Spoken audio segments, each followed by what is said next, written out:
Norte, Ilocos. De Oro. Davao de Oro kasi ako. Marami akong relatives yan. Davao de Oro. Davao de Oro. Saan? Kasi Ha? Compostela kasi ako. Sa Ilocos ako. Norte. Mhm. Ilocos Norte. Okay na. 46. Eto. 46. 46. Ikaw? 40? 40 ka pa lang? Opo. Kailan ka magpo-41? Talaga ako. Huwag kang kabahan. Imagine mo na lang, tayo dalawa lang dito. Oo, imagine mo na lang tayo lang dalawa nag-usap dito. Huwag mong pansinin si DJ Jel. Okay lang yan. Ako din naman, first time din naman ako eh. Kinapalan ko lang yung mukha ko. Kahapon po ako Asa- nag-chat. Nag-chat ako. Ay, kahapon. Oh. Basta, chat Ako din, Bali, ano po kayo, ma'am? Ako din, kahapon din. Hiwalay din kayo o byuda? Ma'am. Byuda po kayo? Sino? Sino? Ikaw, Sino? Wala naman si Siring tawagin kong byuda. Hiwalay. 7 years na kami hiwalay. Hiwalay. Hiwalay lang ah. iwalay lang ah. Hiwalay. ano bang hanap mo sa lalaki? Ako, byudo ako. Hanap ko sa isang lalaki yung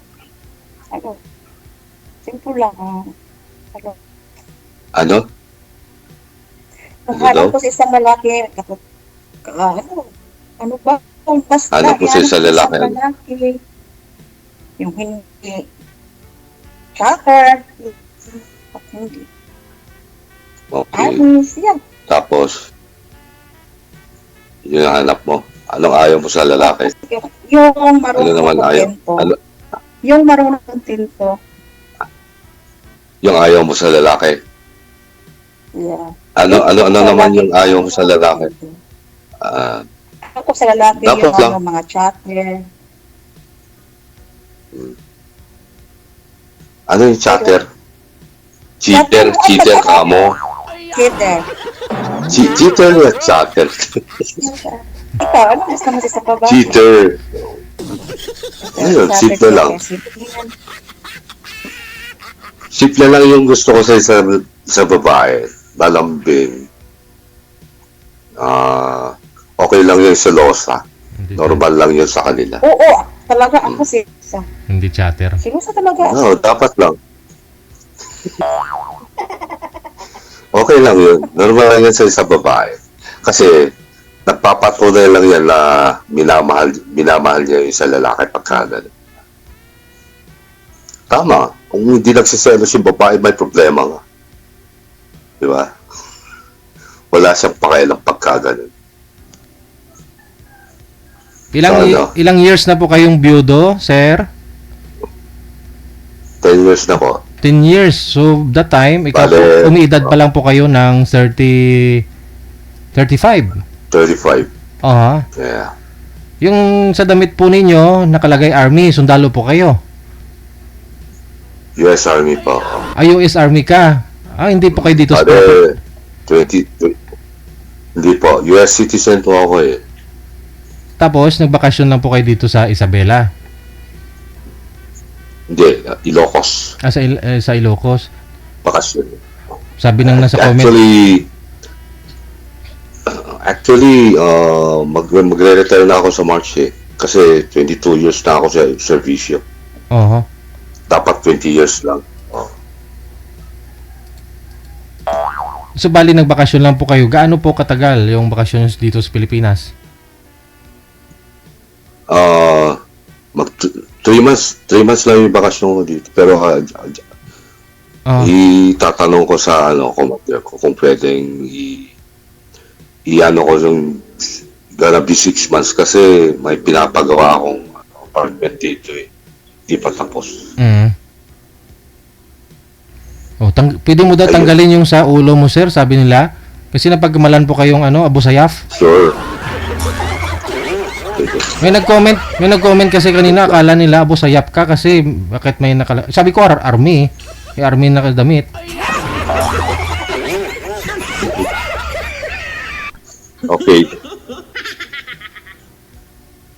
So nagpagawa po kayo sir para pag Okay na po. mag-retire po kayo, mag-for good ka na, stable ka na dito ka na sa Pilipinas. Yun. Mm, Yun lang yung plano ko eh. oh. I-share mo nga po sa amin sir, paano po kayo nakapunta ng US at nakapag-apply Army? Yung lolo ko, siya yung kumuha sa amin. Buong pamilya kinuha kami. Mhm. Since 9 years old, nandun ako. Doon po lumaki. Kaya pala. Tapos pumasok talaga, kayo sinadya nyo pumasok talaga sa Army. Actually, yung parents ko, ayaw nila kasi bawal sa kanila ng army eh. Kasi, yung religion nila, Jehovah's Witness kasi sila. Mhm. Kaya hindi ko pinaalam. Mhm. Pumasok na lang ako mag-isa, tapos re-recruit ko yung kapatid ko. Ayun. Pati kapatid Hanggang mo. sa, nag-alala yung parents ko. Pati kapatid ko re-recruit ko, naging army din. Tapos, nung umuwi ako after training, 6 months, nag-alala yung parents ko kung nasan daw ako. Nung umuwi ako sa bahay, tinanong nila kung saan daw ako nagpupunta kasi pasaway din ako nung Kaya yun, nakita nila. Naging active din ako. Mhm. Kaya galit na galit yung parents ko bakit daw ako sumali sa US Army. So bali, Alam naman na, active pa rin po kayo hanggang ngayon. Okay. So, pero yung asawa, magre-retire na ako sa March. March. Tapos na yung ko. March next year. Itong March. Mm. Next year.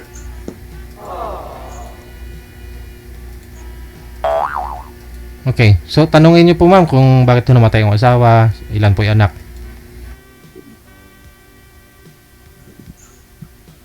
Kidney failure, saka may tatlo kaming anak. Malalaki na. Yung panganay ko, mag-24. Tapos yung pangalawa, mag-22. Going 23. Tapos yung bunso ko, 19.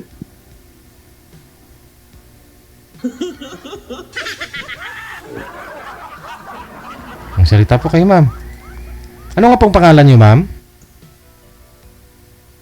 Tagang, Po? may ka na. Hindi marinig. Lakasan mo daw yung boses Kita mo. ng ko, pinatawag ako kasi kising ng bata.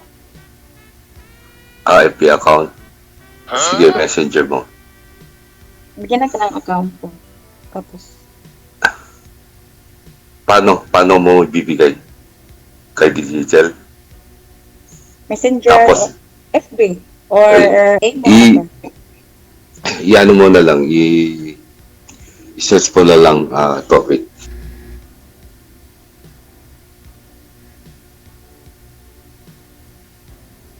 Hindi po pwedeng i-search, no? Screenshot nyo po o i-copy po ninyo yung ano niyan mamaya. Mamaya na po, pag sa off-cam na. I-copy po ninyo yung ID ng inyong, your URL ng inyong Facebook. Oh. Tapos i-send nyo dito sa hotline para makita nyo po. Para diretso po mismo doon yung link sa mismong account niyo kasi kung ano lang, i-search lang. Maraming kapangalan. Search mo na lang to. Bawal po, bawal po. Bawal po. I-send mo na lang. Hindi sila I-send mo. hindi sila nakikinig ah. Tanong pa ako kayo ma'am, magtanong pa ako kayo kay sir para makilala po ninyo.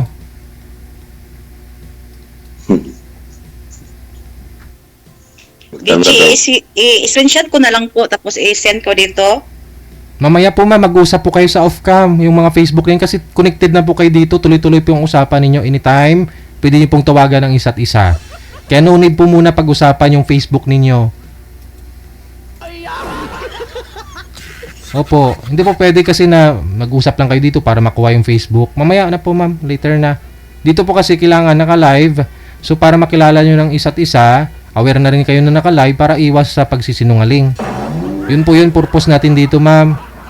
Kasi kung Facebook po kaagad yung bibigay ninyo, kukunin ninyo, parang bugaw kami nun. Sana naintindihan ninyo. Sige na kasi, sorry, DJ. Sige, dalawak na ako.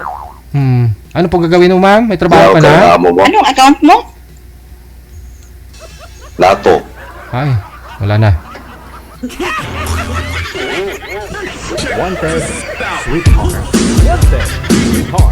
Talagang US Army at magre-retire si Sir. Maraming interesado sa comment.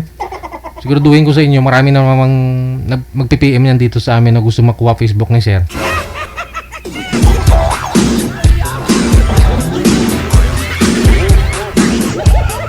Tapos kung na-scam, kami yung sisihin. Kasi hindi naman sila sumusunod sa rules natin. Ayan, buhat sa inyo. DJ, paano kasi yung nakausap ko nung nakaraan? Gusto naman ako bibigyan ng gusto niya ako hingi ng pera. Love scammer pala yun.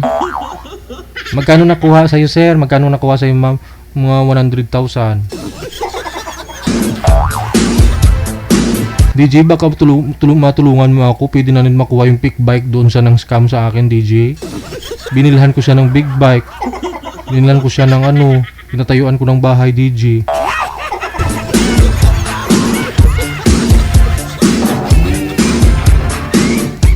Sumunod po kayo sa rules natin, ha? Para naman po sa safety, para po yan sa kaayusan ng lahat, no? Na after ninyo mag-usap dito, wala po kayong dapat pangambahan, pati rin kami, no? Hindi na po namin iisipin na baka ma-scam kayo kasi na-public nyo yung mga Facebook ninyo. Wanted, sweetheart.